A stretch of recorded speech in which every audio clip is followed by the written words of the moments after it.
At kaugnay ng isyong yan, kausapin na natin ngayon si Quezon City 4th District Representative Bong Suntay. Magandang tanghali at welcome po sa Balitang Hali. Ay, magandang tanghali, Rafi. Magandang tanghali sa iyo. Good morning. Ano pong reaction nyo dun sa mga negatibong tugon dun sa inyong naging pahayag sa Kongreso? Well, of course, ang sinasabi ko nga, the analogy was taken out of context. In fact, it was the point that I was trying to drive out when I made that analogy. Kasi dapat tignan natin dun sa konteksto nung pagdinig kahapon. Because yung analogy na yon was in relation doon ng isa sa grounds for the articles of impeachment. Na yung nabanggit ni VP Sara na nagkaroon siyang imagination at desire to inflict harm on the President. Ang diskusyon nun, yung imagination and desire is not an impeachable offense without an overt action. Yung analogy ko, para lang ipakita rin that, first, that imagination and desire is not a criminal offense without any overt action. At pangalawa, para ipakita that at times, may mga statements which are taken out of context, kagaya nung nangyari sa akin, kagaya nung nangyari kay Vice. Alam mo, wala tayong intensyon na lagyan ng malisya yung analogy na yon. Some people, of course, may have ruffled some sensitivity, especially among the women's group. So, nais natin humingi ng paumanhin doon, but hindi yun yung intensyon natin doon sa analogy na yon. At to come up with something that na maiintindihan ng mga tao. In fact, ito nga, in a way, it became effective dahil napansin yung mensahe. Now, gusto ko naman, ang pansinin ng tao, yung konteksto ng sinasabi natin. Okay, sinasabi nyo nga po yung konteksto, himayin po natin. Ano po bang ibig nyo sabihin dun sa nag-init at pwedeng mangyari?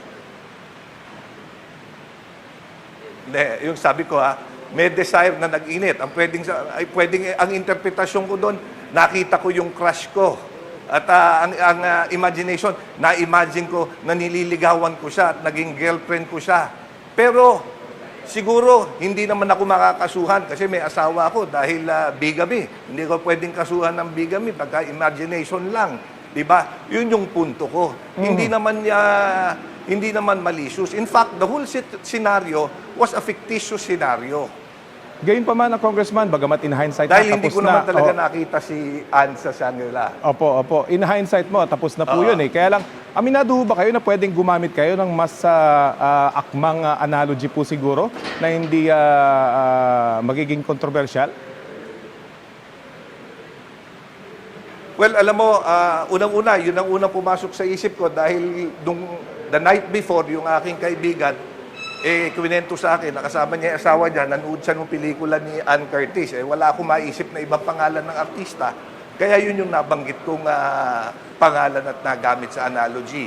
Like what I said, that analogy was purely non-malicious statement which was used to drive a point. Having heard all of the criticisms, hanggang ngayon po pinapanindigan nyo na tama yung analogy po ninyo? Well, maaari ang sinasabi ko, yung analogy, kailangan kong gawin to drive a point. Kagaya nga ng sinasabi ko rin, it may have been in bad taste dahil nga may mga sensitivities tayong tinamaan. Kaya nga ipinapaliwanag natin, that was not the intention when the analogy was made. Ang gusto ko lang ipunto, statements sometimes are taken out of context and different conclusions from that which the person who made it from the person who made it. Kagaya ko, yung intention ko was not malicious pagbigay ng statement. Pero yung mga iba nag-fill in the blanks in order to arrive to the conclusion that they want to hear. Nabanggit niyo po, posibleng in bad taste yung inyo pong sinabi at may mga grupo na nagsasabing dapat mag-apologize kayo. Kayo po ba'y mahihingi ng paumanhin? Well, di ba, kagaya ng sinabi ko kanina, Rafi, para dun sa mga tao who found it in bad taste, na maling analogy, kay Ms. Ann Curtis, ay tayo nag-apologize. But ang inuulit ko nga, that analogy, the statement, was not a malicious statement was not intended to be malicious. Siyempre, gusto ko lang ipakita that sometimes statements can be taken out of context. Alam mo, nakakalungkot nga, Rafi, dahil yung unang manifestation ko nung umaga, may manifestation ako that I hope that the members of the committee should not only appear impartial but be impartial.